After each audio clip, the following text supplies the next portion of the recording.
Good evening, my fellow GPers. I am a caregiver. I am giving myself some fluids through my PICC line, and I am recovering from what was basically what a GP flare today. I woke up and I felt like I hadn't slept at all. I honestly didn't sleep very much.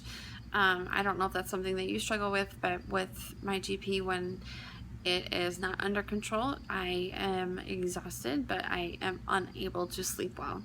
And I just woke up and I wasn't feeling well, and I knew it was not a good day. And if you can tell the difference between my video, I'm sure, between yesterday and today, and if you look at my video from yesterday, you can also see part of my body is starting to crash. I watched it myself, or part of it, and I look like I am falling asleep in the video.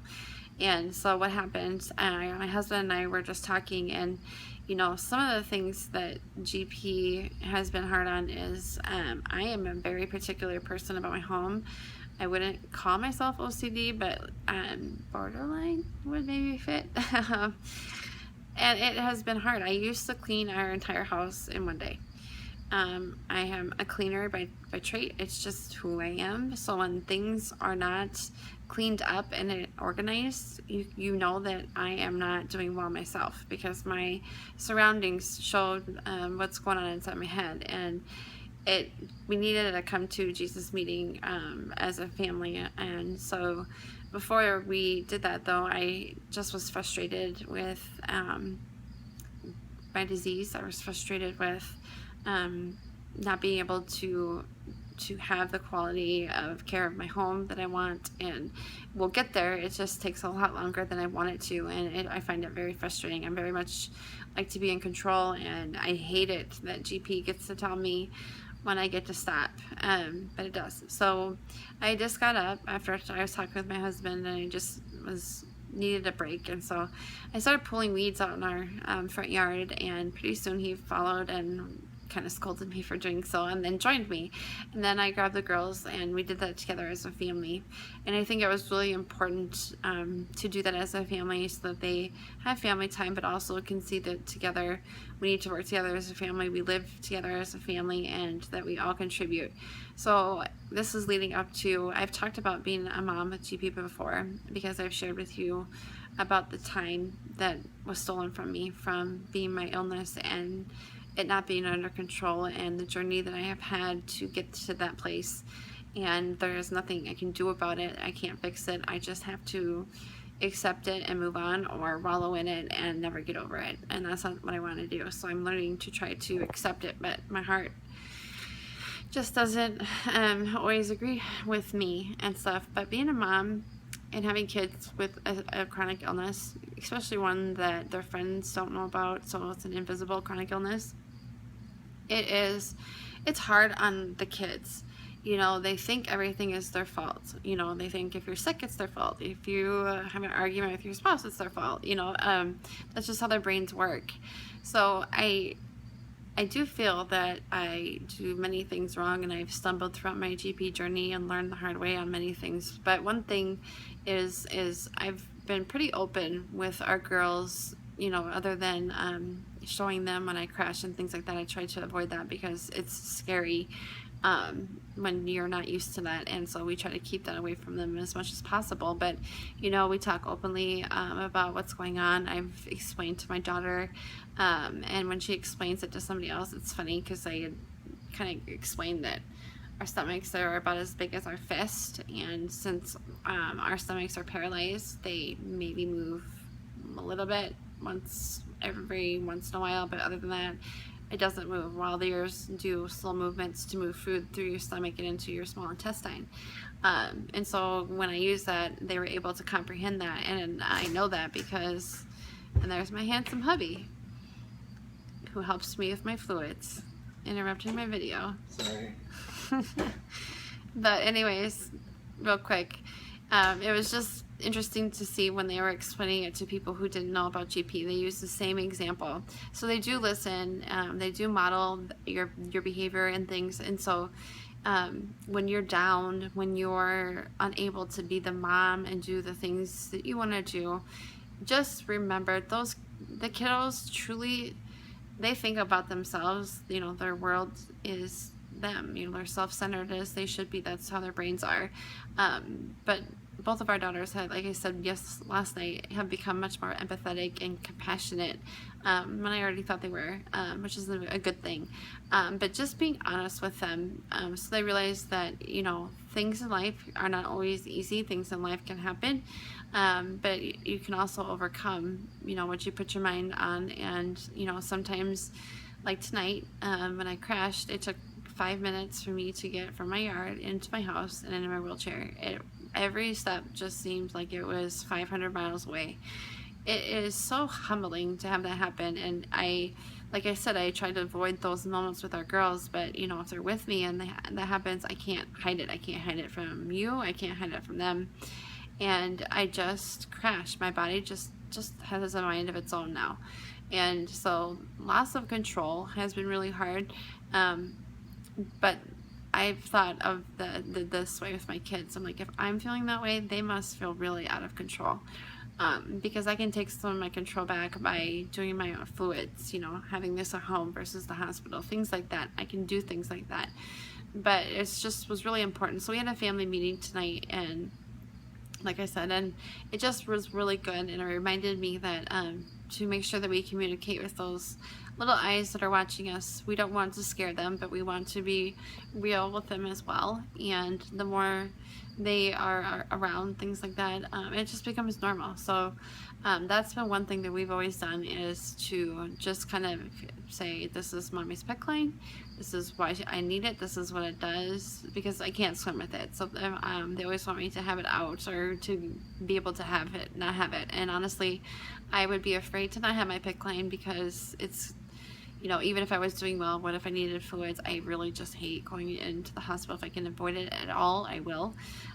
So they want me to be able to swim with them, but I then remind them, I can't do that, but I can do all these other things because I do have this line. So things are give and take. So do you see the many lessons that having a chronic illness, like gastroparesis, can it can be hard, but it can also be a teaching moment and a way for your family to come closer together. And I feel like that is what has happened with our family. And so if you have little ones, just know that they love you. And if all you can do in one day is set your timer and do something for 5 minutes, and you're like, I'm done for the day, then let that be it. And then that's good enough for the day. And then keep doing that until 5 minutes turns into 10. And then just keep building. I think a lot of times we get so overwhelmed. If you have GP, it's hard to pay your bills. It's hard to keep your house clean. It's hard to drive because if you're exhausted. It's hard to take care of all of your medications. It's hard to keep all your doctor's appointments straight. It's hard to keep all your doctors straight. It's hard to get to your appointments. It's so many things that, is this the right treatment? Is this the right treatment? Are we doing this right? We weren't doing this right all this time. What a waste of time. Now we got to do it this way. Just all kinds of things that happen. And, with GP, it's just a journey. And tonight I was really just frustrated, and I ended up crying in front of my girls. I had enough. I'm human, and I try to keep my page very upbeat, but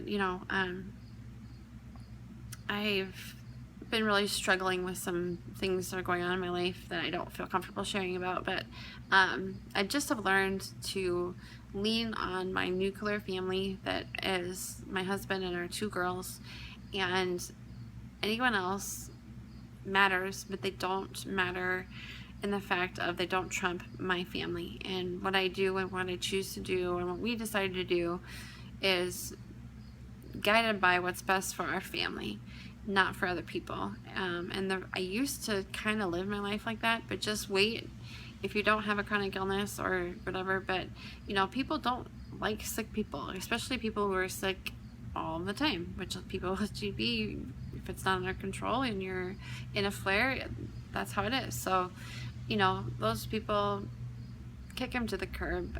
You know, you can love them for who they are, but don't let them in your bubble. Don't let them get to you.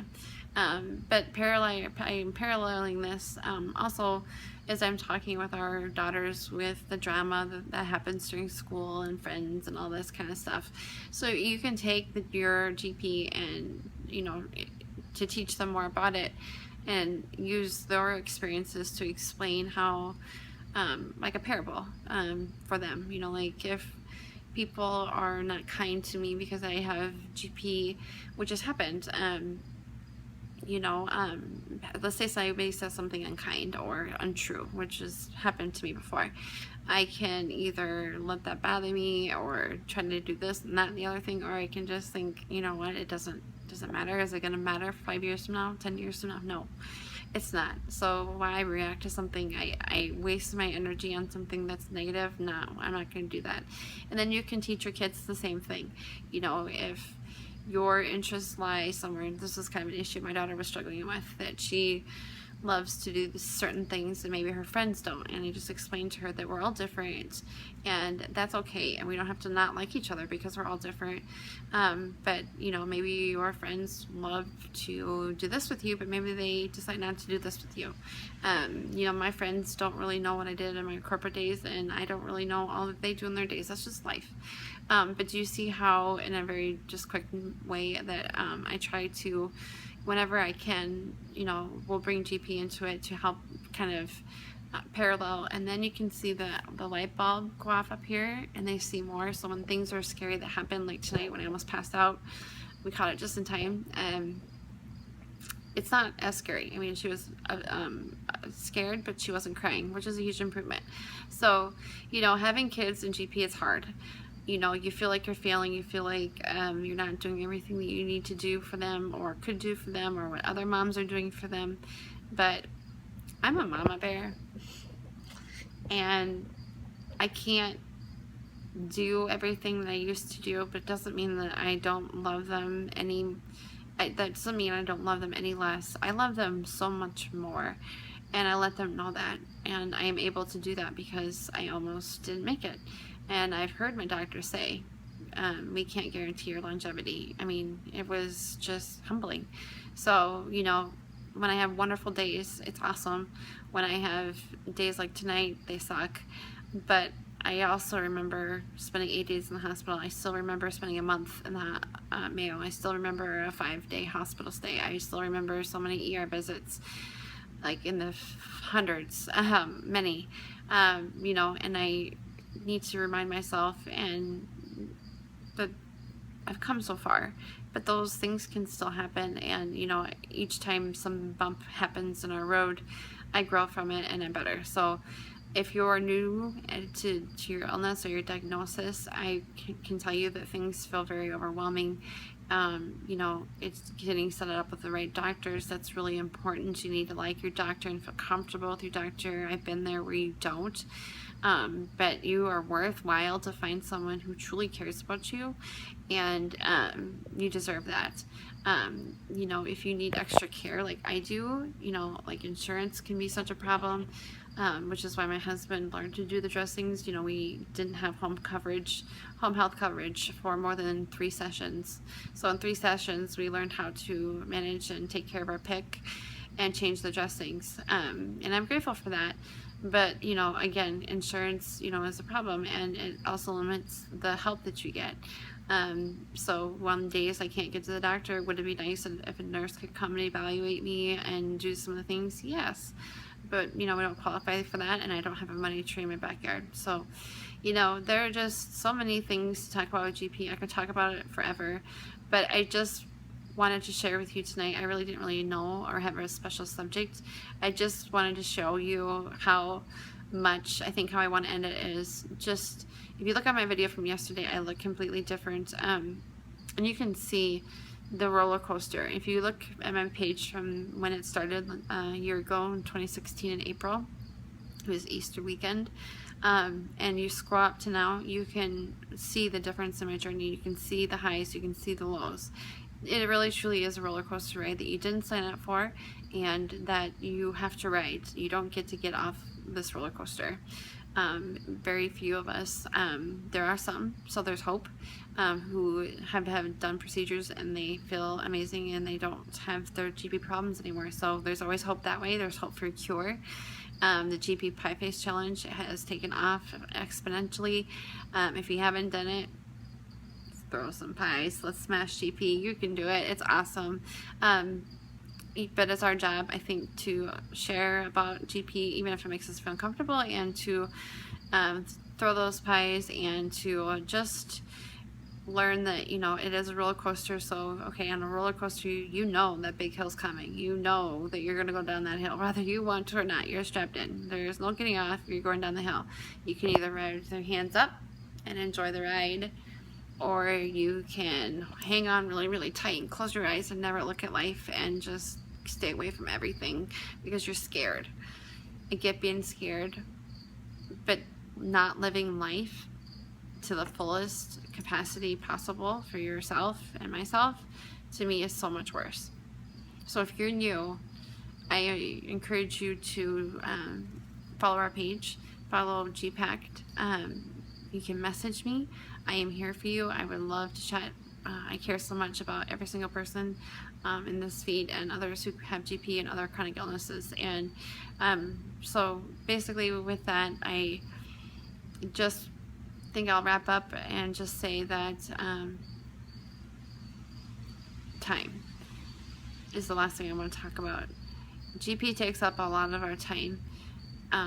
We talked tonight a lot about screen time and electronics, and we've decided to make a concerted effort to have electronic free time. And so I will still be updating and doing all that kind of stuff, whatever, but it's just, you know, more quality time. So I just encourage you to just maybe put your phone down for an hour and spend the quality time with those you love, because we just never know. None of us do, whether you have GP or if you don't have GP. But it just really was amazing for our family tonight, and I really just excited, and I just love our little family so much. And although they were scared and hated to see what happened and to go through it, it was awful, and I still don't feel well. But I know in a couple days I'll be ready to rock and roll again. And, you know, this is just my ride, and I'm going to ride it to the fullest, and I encourage you to do the same. If you're a seasoned GPer, share what you know, share your experiences. This is a safe place. Only kindness is my rule. Other than that, I would love to hear your stories, because I'm sure there's so much more that I can learn from you. With that, I just want you to know that I truly care about you. Thank you for liking our page. Please do if you haven't. This helps me.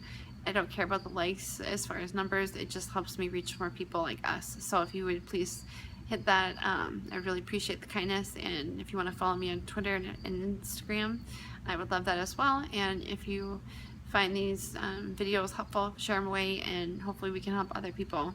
And I'm just being me. You know, I could have notes written down, and maybe I should, because maybe they suck. But I do know this. They're from my heart.